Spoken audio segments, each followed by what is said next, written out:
how to get your baby to sleep overnight, I've got you. And no, it's not all that different from your daytime sleep, which is probably a little bit different than what you've heard previously. Here at Baby's Best Sleep, we work with the behavioral model, which means that we evaluate the behaviors that are happening on the onset of sleep. This means any way your baby is falling asleep at the night or during the day, they are going to wake and seek out that behavior.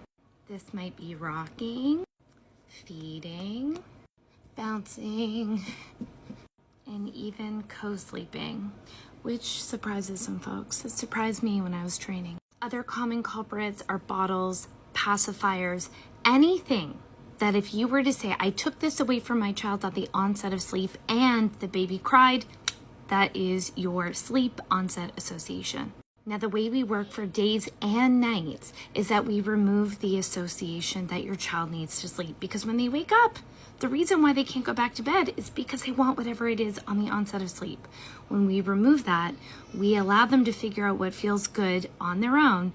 They are going to wake, because everyone wakes through the night. They're not going to stop waking, but they'll be able to put themselves back down again, and voila, you have your sleep.